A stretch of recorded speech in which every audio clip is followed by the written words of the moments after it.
Prabu Linggabuana atau Prabu Maharaja adalah raja dari Kerajaan Sunda Galuh Bersatu dan memerintah antara tahun 1350 hingga 1357 Masehi. Prabu Maharaja Linggabuana gugur dalam Perang Bubat dan digantikan oleh adiknya Prabu Bunisora, karena pada saat itu Dewa Niskalawastu Kancana putra Prabu Maharaja masih berusia 9 tahun. Bunisora merupakan raja yang terkenal ketaatannya terhadap agama, sehingga Bunisora dikenal pula sebagai seorang raja resi, yang artinya raja yang mendapatkan wahyu. Penulis Carita Parahyangan memberikan gelar Satmata kepada Bunisora, yaitu gelar keagamaan tingkat kelima dari 7 tingkat keagamaan yang dianut oleh Kerajaan Sunda pada waktu itu. Kemudian setelah Wastu Kencana sudah beranjak dewasa, ia diangkat menjadi raja di usia 23 tahun. Dan dari masa kerajaan hingga masa reformasi, Kerajaan Sunda tidak pernah dikuasai oleh Majapahit. Justru setelah tragedi Bubat, Majapahit mengalami kemunduran dan dirundung perang saudara. Sementara Kerajaan Sunda mengalami masa kemakmuran dengan dipimpin Mahaprabu Dewa Niskalawastu Kancana pada tahun 1371 hingga 1475 Masehi.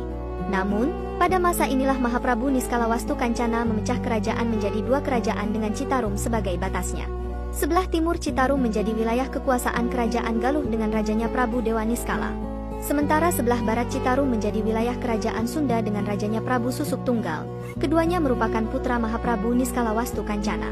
Selanjutnya di masa Raja Dewa Niskala dan Prabu Susuk Tunggal, Kerajaan Galuh makmur dengan rajanya Dewa Niskala. Begitu juga dengan Kerajaan Sunda dengan rajanya Prabu Susuk Tunggal. Singkat kisah, di akhir usianya Sang Hyang Ningrat Kancana atau Prabu Dewa Niskala turun tahta sebagai Raja Galuh dan digantikan oleh putra sulungnya, Pamanah Rasa atau Jayadewata yang kemudian digelari Prabu Dwataprana. Kemudian, Prabu Jayadewata juga menerima tahta Kerajaan Sunda dari mertua sekaligus uanya, Prabu Susuk Tunggal, dengan gelar Sri Baduga Maharaja atau yang lebih dikenal dengan nama Prabu Siliwangi. Begitu juga bukti sejarah dalam prasasti batu tulis diberitakan bahwa Sri Baduga dinobatkan 2 kali, yaitu yang pertama ketika Jayadewata menerima tahta Kerajaan Galuh di Kawali Ciamis dari ayahnya Prabu Dewa Niskala, yang kemudian bergelar Prabu Guru Dwataprana. Yang kedua ketika ia menerima tahta Kerajaan Sunda di Pakuan Bogor dari mertua sekaligus uanya yaitu Prabu Susuk Tunggal.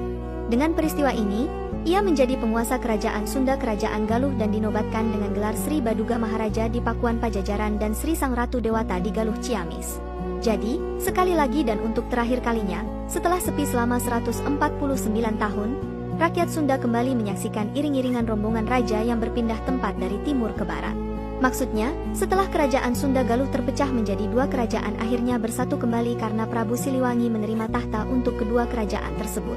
Di masa inilah sebagai masa keemasan masyarakat Sunda. Tradisi Sunda menyebutkan beliau sebagai raja yang sakti, cakap, gagah perkasa, adil, dan bijaksana yang berhasil membawa rakyat dan kerajaannya menuju era kejayaan dan kemakmuran.